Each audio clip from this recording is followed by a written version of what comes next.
Thank you for staying tuned. And if you just joined us, tonight's discussion, we're talking about ending harassment in digital lending, what the new FCCPC rules mean. Now, please let's hear what you have to say. Remember, you can join the conversation by sending an SMS or WhatsApp message to 08180384663. And also, my phone lines are open now. You can call on 070250077749 and on 070142422420. Let's hear what you have to say. Now, the story of loan apps in Nigeria is one of two sides. On one hand, they offer quick credit to millions, shut out of its traditional banking. And on the other hand, they've been accused of harassment, privacy breaches, and outright humiliation of borrowers. Now, the FCCPC says it's drawing a line, right, with strict new rules, mandatory registration and sanctions running into 100 million naira for violators. But what does this mean for consumers desperate for emergency funds and for fintech ecosystem now that has thrived on easy access, right? To help us break it all down, I'm now joined by my guests. I have two guests, but first of all, I'll be introducing Stella Anele. She's a cybersecurity advocate, and Lara Randall would join us. She's the director, technology account management of MasterCard. Stella, thank you so much for joining me on the show. Thank you very much for having me. Great. I understand you're a cybersecurity expert, and I'm so glad you're here because there's a lot of things that happen on the cyberspace, and it's quite sad because sometimes consumers don't seem to have that level of privacy anymore, especially when it comes to digital lending. So many loan apps now have been accused of scrapping the borrower's contact list. From a cybersecurity point, right? How dangerous do you think this is? It's very dangerous from a cybersecurity point because, first of all, you're violating the person's privacy. That's data privacy violation. And second of all, you are harassing the person. That is harassment.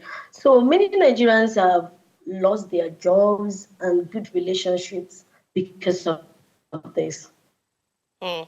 Okay. So these new FCCPC rules now, do you think they will go far enough to protecting the Nigeria's digital data, especially, from the abuse of these lenders? Because, I mean, a lot of them run to these lenders in desperate times, right? So I beg to even say that a lot of them don't even go through the terms and conditions. You know how when you're looking at something, you want to get it done fast. For instance, let's say you're opening a Facebook account for the first time and you're new. We don't have Nigerians. Most Nigerians don't have patience, right, to read through terms and conditions. And I have come to realize that most of these people hide some of these details in between. But because Nigerians are a quick fix thing, we need it sharp. We just click continue. We click accept. So with this, how far do you think this FCCPC rule would be able to shield Nigerians now from this loan sharks? Okay. With the rules, they have already, you stated it earlier, they have already imposed a fine of about 100 million, and that's not a small money, right? And then I think it's not just stopping there. It's also 1%. You either pay 100 million or 1% of your annual revenue. That is, if that 1% is higher than 100 million. So that's a lot of money. They also went further to, put a rule that if these lenders do not register with the FCCPC, then they would have to, suspend their directors for at least 5 years or so. So, and then maybe blacklisted. So if an organization or a fintech is blacklisted, I don't think any fintech would love to be blacklisted. I don't think any director would love to be suspended. So that actually is a very good route to actually curb this particular problem. To come to you, Ms. Randall. I understand you're here with us now. Great. Thank you for joining us. Please confirm you can hear me. Yes, I can hear you. Beautiful. So I want to find out, right? The FCCPC now requires all loan apps to register and comply within 90 days, right? How would this, reshape the fintech space? Do you think it will slow down innovation? What do you think? No, I really do not think that it is going to slow down innovation. Relatively, up to an extent, look, innovation and regulation work hand in hand. They must work together. They have firms around the world, I mean, have a legal arm or an arm that manages policy and regulations, and it just means that they have a bit more work to do so that they are recognized properly. But it's not going to stop innovation in any way, no. I don't see that happening. Okay, beautiful. Now, for startup fintechs, right, who I don't know might not have gone through the right processes, and then with this 100 million sanctions, do you think it's going to force them out of business at some point? When we say 100 million naira, I think that we should 100 naira, 100 million is relative. Look, 100 million is relative. So if I was making a revenue of 50 million naira, then yes, 100 million naira is a lot of money. But if I'm making a revenue of 100 billion, 100 million naira is a small chunk of what it is that I am earning, right? So when we look at 100 million as a sanction, I think that we have to hold it relative to say is depending on the size of the business and how much it is that they earn, are they able to, how significantly will it, shake them to adhere to rules and restrictions? Back to you, Ms. Anele, right? Beyond the FCCPC, right? What role should Nigeria's Data Protection Commission, that's the NCC now, or the NCC rather, what role should they play, right, in policing these loan apps? Because sometimes I want to feel like there's no regulation. I mean, you see people complaining that there are obituary posters of their faces. It's funny, but it's not, right? And then before you say Jack, their families, poor families are saying, and that can lead to a lot of things that we can't even count, right? So now, what can the NCC or the, Nigeria's Data Protection Commission, what can they do in policing these loan apps going forward? Okay, first of all, it's so bad. It is. I agree. To see it is a very bad thing. I mean, culturally and otherwise, it's a very bad thing. So basically, the FCCPC is basically for consumer protection, right? Yes. So the NCC, the Data Protection Commission, their own area of control is data protection. So basically, the Data Protection Act, we have NDDPR that protects the data of Nigerians. So they should work hand in hand, maybe with app stores, Apple, Google, and telecommunication companies to make sure that these loan companies are complying to these rules. And I mean, if you're downloading something from Google app, you know that um, you have some kind of trust that these people are legit. So if they are not complying, if the Google people, the app. Can you hear me?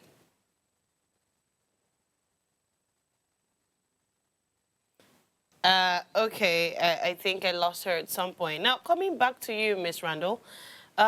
So now, do you think this regulation is going to boost consumer confidence? Do you think it's going to attract more investment to this loan app and in turn also, attract more consumers to, take advantage of whatever the loan apps are offering?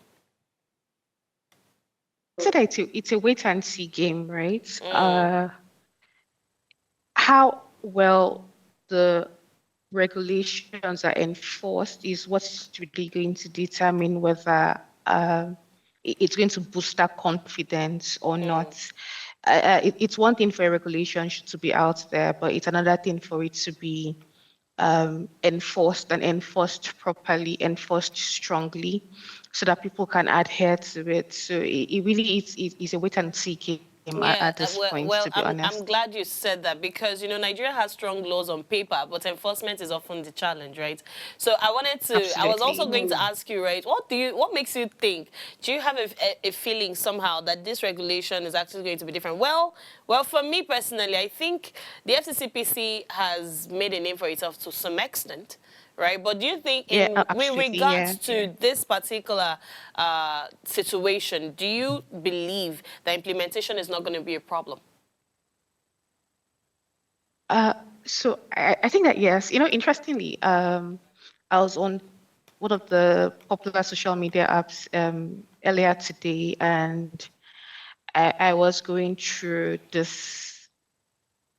I was going through the announcement, the regulation, and just trying to read through what people have been saying about it. And so I stumbled on the social media page of the FCCPC, and you could see them, sharing feedback from people on other issues outside of digital lending, and people sharing feedback about how reporting formally to the FCCPC has helped them to resolve a certain issue. So yes, they have built that name for themselves. They have that reputation on the streets as an enforcer. So, it really would be interesting to see how things will turn out. I know that there are a few things that they are doing. For example, I know that in time past, there have been instances where we have apps that were not legal, or they had violated Yeah. a regulation or the other within the ecosystem. And so what they had done was to work with the Play stores to have those apps taken off.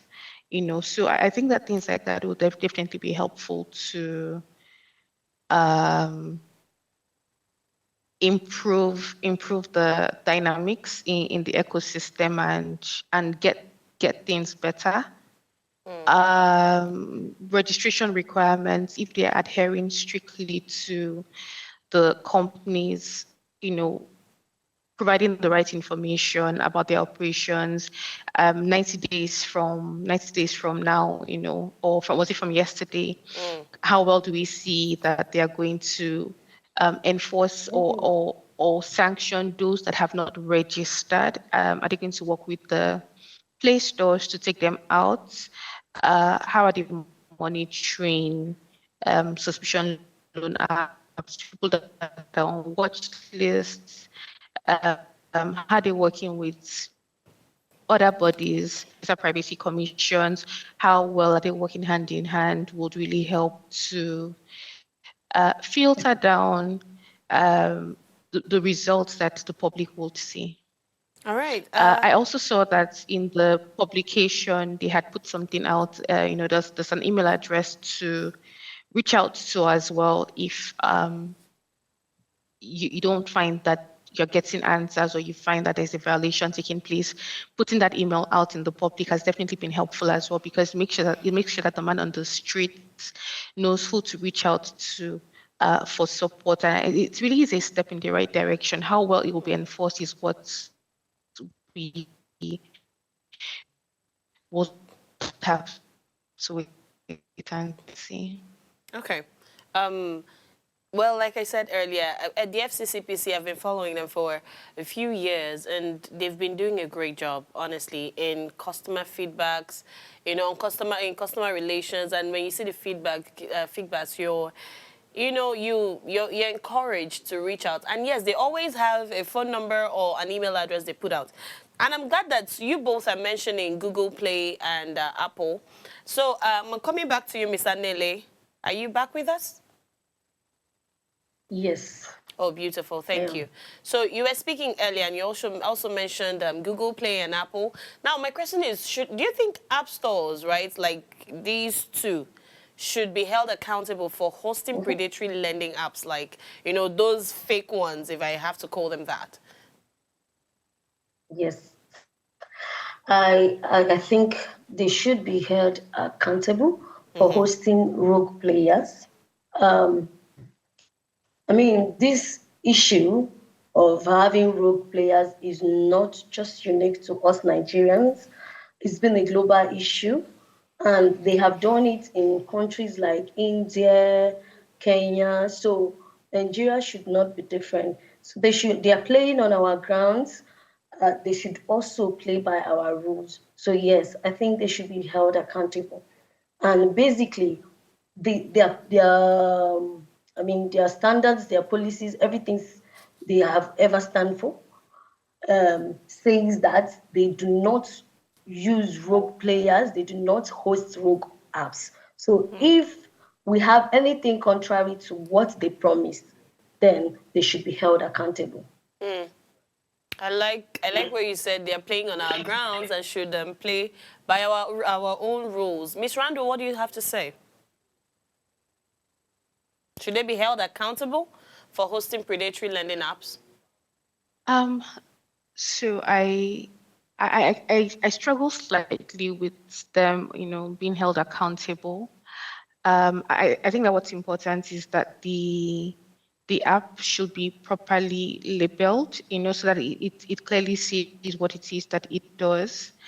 An organization is not bigger than the country in which it operates, right? So in the event that the app is violating a law in the land, then I would say that the Play Store or whatever app store it is will then work closely with the government or the commissions within that country to make sure that if they need to be taken off, they are taken off as quickly as possible once the government or the commission has notified the app store, right? But I'm not very certain that it's the onus is on the app store to take them out, actually.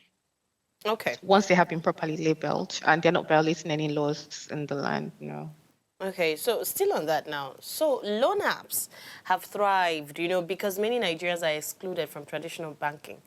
Now, do you think these rules, right, risk shutting out the very people the fintech was meant to serve? Miss Randall. I like that one. I like that one. So look,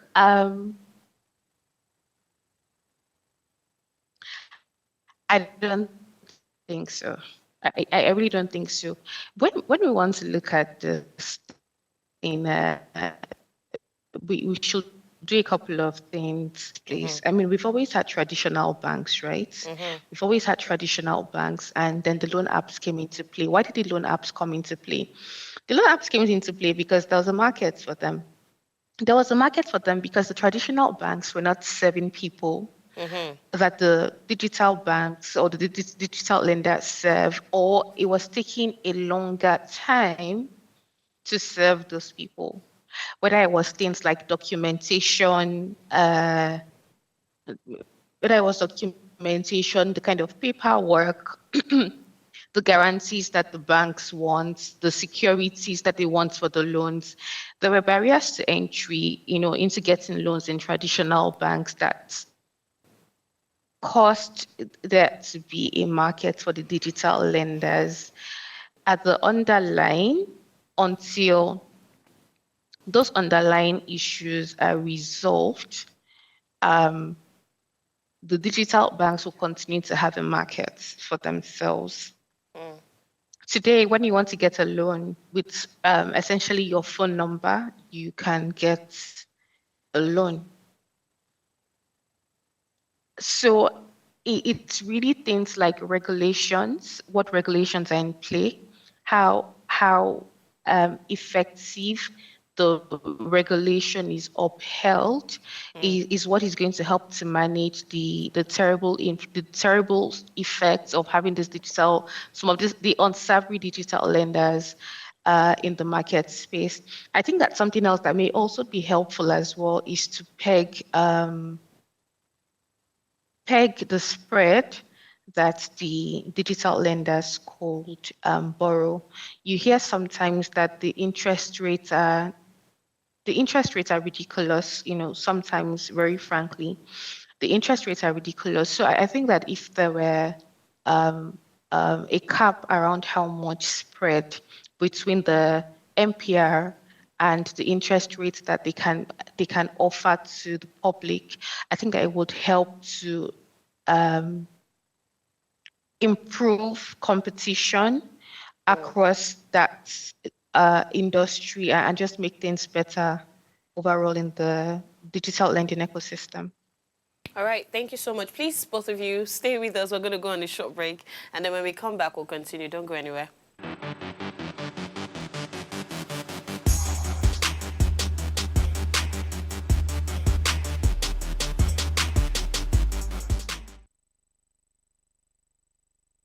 Life is made up of moments, some that fill us with joy, others that test our strength. Welcome to Heartlines. This is our space to explore the highs and lows of human connection, the love, the heartbreak, and resilience that shapes our life. From relationships to friendships, parenting to partnerships, and so much more. Every week, we share stories and conversations that define us, navigating love, separations, the struggles of parenting, dealing with anxiety and managing the pressures and stress of life. Real conversations that bring us closer, helping us heal, grow, and connect. So join me Mondays through Fridays at 10 p.m. for Heartlines, the show where we connect hearts, have real conversations with real people, one story at a time.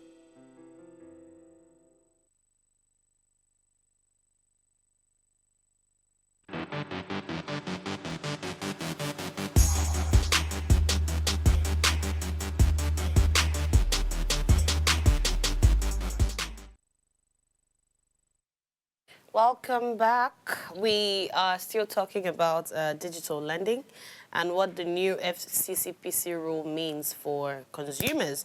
And I'm having this conversation with two beautiful ladies, Lara Randall, the director of Technology Account Management, MasterCard, and also Stella Anele, a cybersecurity advocate. Thank you, ladies, for still staying with me. Please confirm you can still hear me. You can, Sure, yeah? yeah. Oh, beautiful, beautiful. So I'm going to come to you, Miss Anele. So we talked about this this habit we have of not reading rules before clicking accept, right? For most of these, for most Nigerians. Now, how much risk? We've talked about it, right? But this, what can be done? We know the risks, right? What can be done now to ensure that they read these risks? They see what they're getting into. Okay, I think the problem or the reason why most people don't read terms and conditions is because they write it in a way that is not easily understandable to a layman. And you That's the don't have biggest time for a challenge. lawyer to come and break it down for you.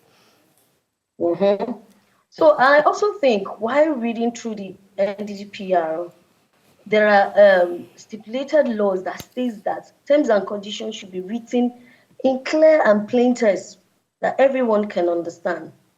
So personally, I usually suggest for people around me, of course there is AI. If you don't understand anything you're reading, just copy it and paste and ask AI to break it down for you before you accept it. And mostly, Nigerians are quite intelligent.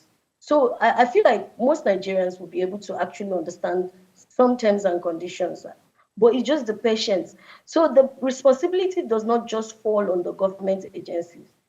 It's also our own part. We should play the part. We should calm down, read it, I know that sometimes we might be distressed, or I mean, when you want to borrow loan, you're probably in trouble. Most times, you want to Yeah, borrow quick loan, you're in trouble, you want to get out of it. But sometimes you end up putting yourself in more trouble than you can ever imagine. that's You right. know, you don't know the interest rate, you don't know how it is calculated, you don't know. Before you know it, you just borrow 100,000, and in 1 month you're owing 1 million, and your salary is not even up to 100,000. Yeah, it's funny. So you have to really, really calm down and read that, find ways to break it down. If you can afford a lawyer, good for you. But if, I mean, if you're borrowing, it means you don't have at that moment. Use Exactly. the free AI, let it translate for you, understand what you're signing up for. And honestly, even the FCCPC rule that it has been stated, if there is something, any part of the terms and condition that actually violates the act or the rule that they just established, you should report it. So if you're using any loan app and the loan app is making you to sign into something that you know that is illegal, the first thing you need to do is to report them to FCCPC, and then they will take it up from there. All right. I mean, in everything we're saying, we've established that most of the borrowers do that based off on desperation, right? That's why most of them don't even have time to, scan through anything. They don't even have time to read. Talk more of involving FCCPC. Do you understand? Now, speaking of desperation now, Miss Randall, how do you respond to borrowers who say, the fintech prey on desperation rather than solving financial, exclusions?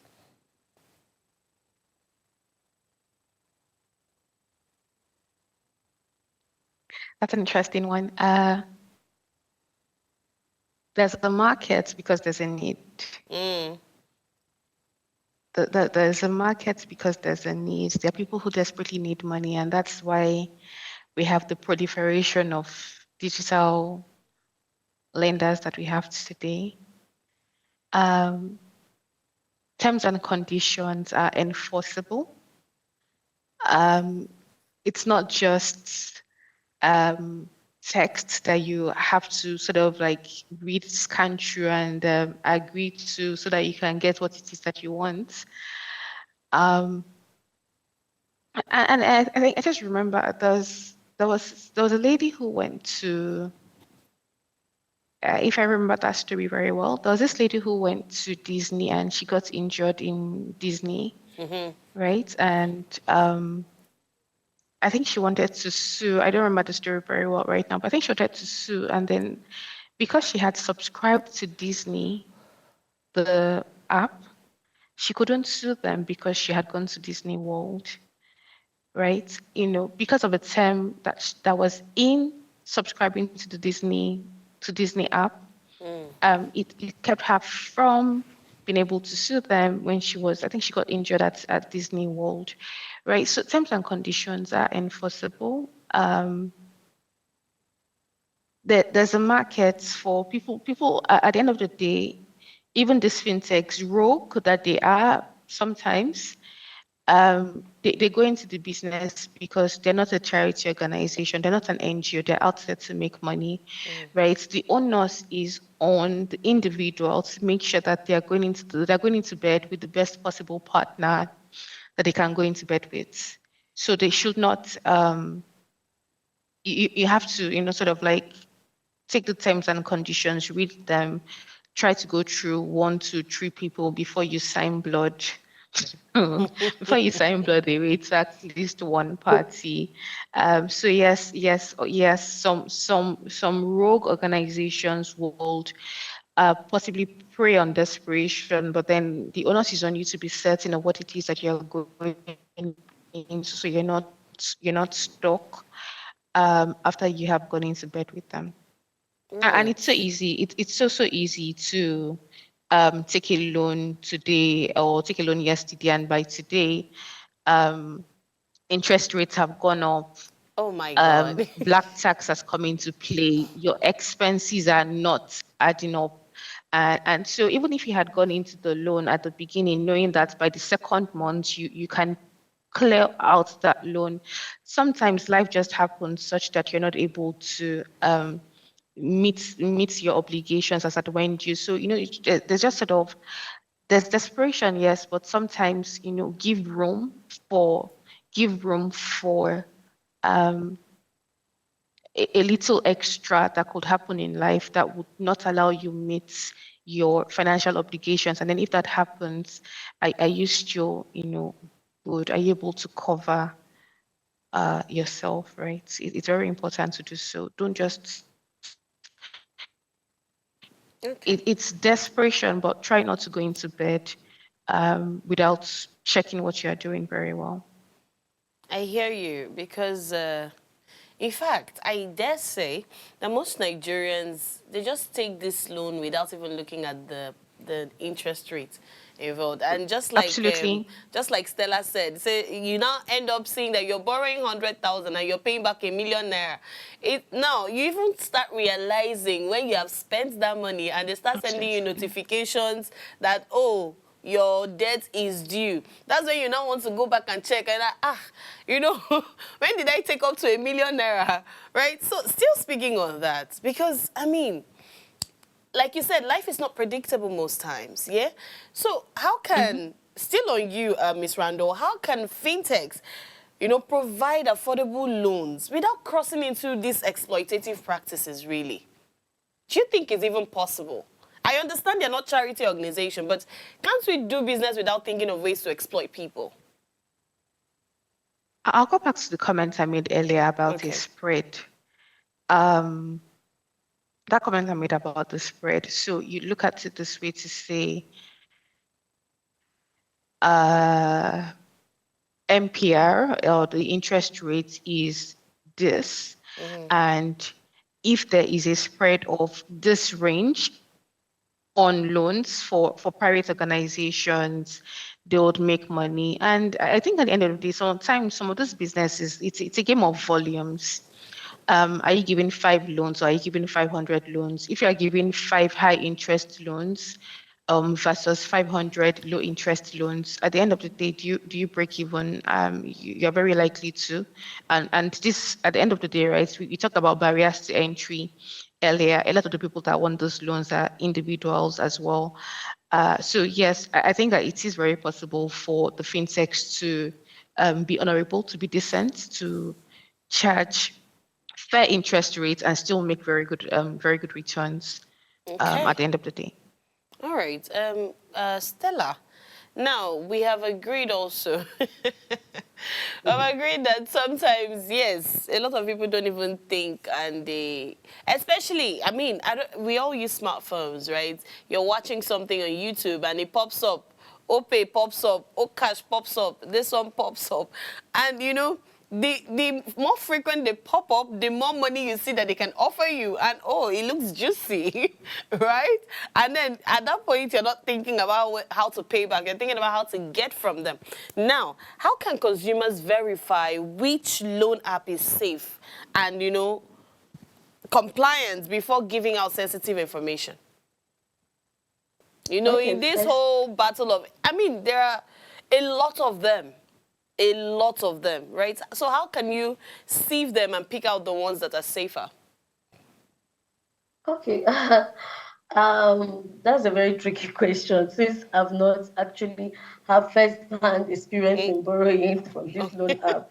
Okay. Yeah, but I'm going to be saying from what FCCPC has actually asked us to do.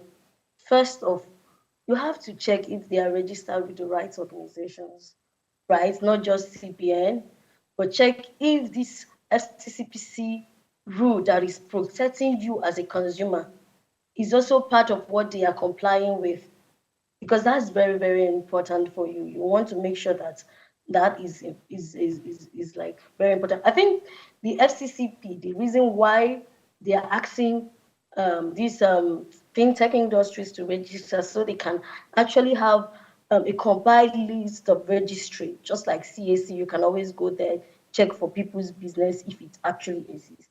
So I think that platform, I don't know if they have actually created such thing, but if they have not, they should take it as my suggestion to do that. But that would be a very nice way to check if this loan app I'm about to borrow is in compliance with these people's rule, is in compliance with this rule that protects me. And then If it is in compliance with this rule and every other authority they are supposed to comply with, I think it's safe to go ahead to just read the terms and conditions, know the interest rates, and then maybe check within yourself if you actually wanted to borrow that loan, or if you're actually going to go ahead not to borrow the loan. Okay. Coming to you, Miss Randall, right? Beyond lending, what other fintech innovations do you think Nigeria should focus on, to diversify the sector? Take the question again, please. What other fintech innovations beyond lending, right, do you think Nigeria should diversify into, move into to, spread their wings in the sector?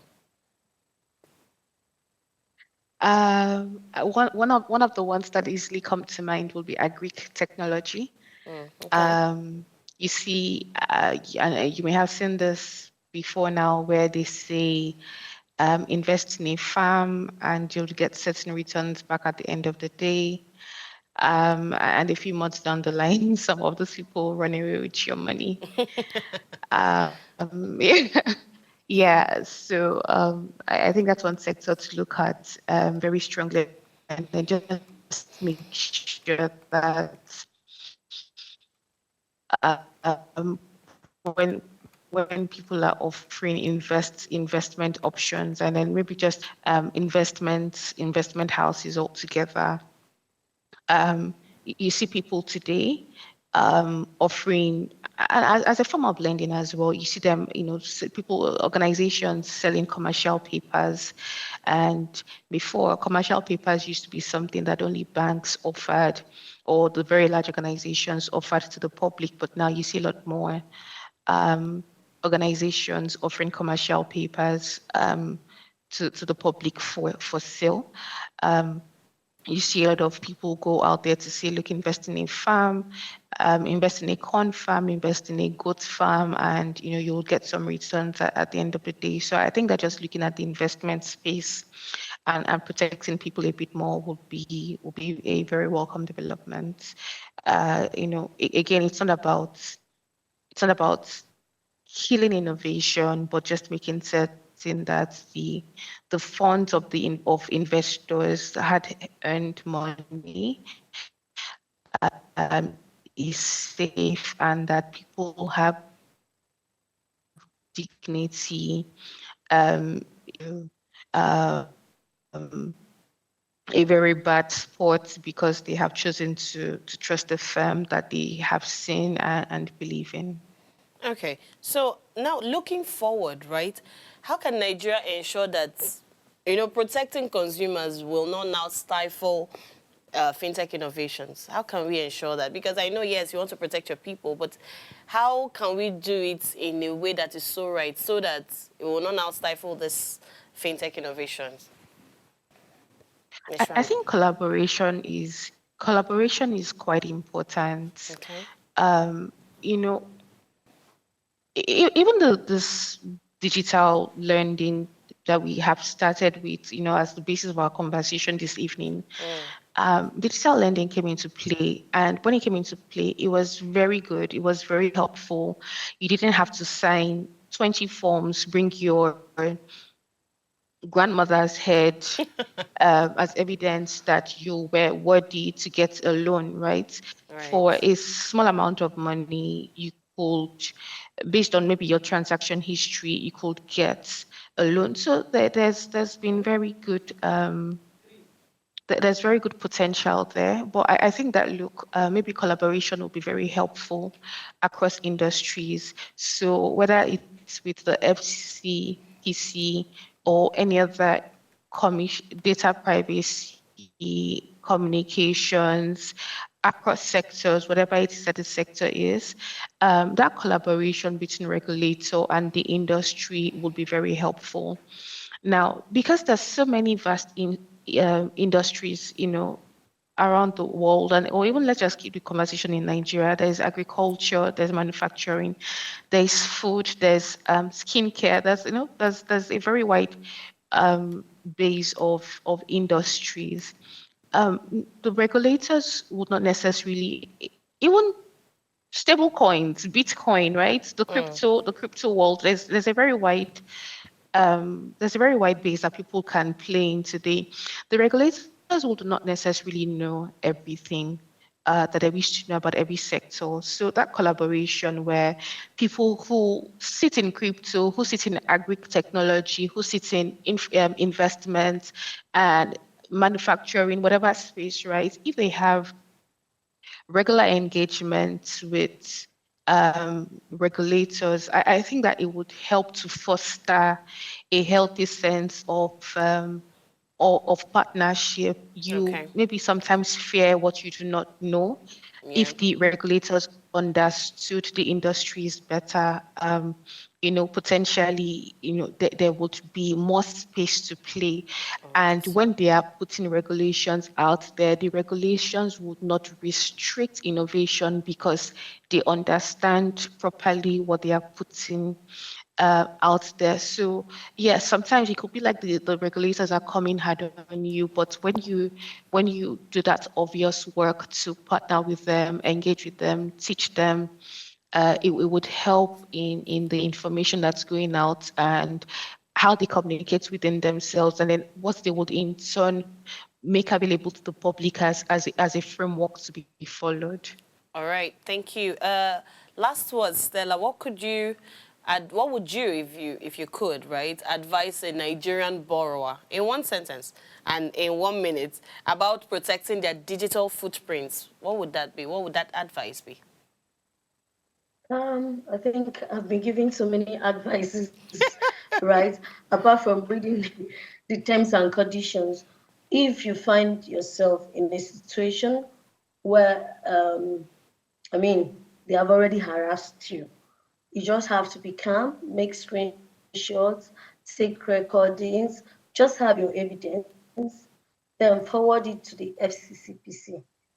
One thing we tend to do is always going online first to rant. Sometimes you say things that that probably will put you in trouble if you don't know the law. So if you know you do not know the law or how to defend yourself out there online, just allow the regulators to do their job. Just report them, keep the records, and report them to the FCCPC. FCCPC. They have hotlines and they have their websites available for the public. So that's my advice. All right. Thank you so much, ladies, for joining me tonight. It's been such a robust conversation, and I hope to invite you very soon for another conversation. Thank you so much. Thank you for having me. Yeah. All Thank you. right. For many Nigerians now, the loan apps, have been both a lifeline and a nightmare, honestly. They promise quick relief but delivered harassment, defamation, and even fear. Now, with the FCCPC's new rules, the tide may be turning, but regulation is not, is not as strong if it's not enforced. So the real test will be whether consumers feel protected and whether digital lenders can innovate without preying on desperation. And in the end, dignity must remain the non-negotiable price of doing business in Nigeria's digital economy. So when you're borrowing, make sure you read through your terms and conditions. I know sometimes it's a cause of depression or distress, rather. You're desperate to get the immediate cash, but do your due diligence so you don't fall prey of these loan sharks. Thank you so much for joining our conversation tonight. And just before I go, do ensure you subscribe to our YouTube channel at Official Upgrade TV. You can interact with us further, drop a comment, and most importantly, follow on all our social media engagements. And remember to like, share, comment, and invite your friends and family to watch us and follow us. If you missed my quote earlier, here it is. Innovation is welcome, but not at the expense of consumer rights and dignity. And that was said by FCCPC CEO Tunji Bello. Till I see you tomorrow, do enjoy the rest of your evening. Bye-bye.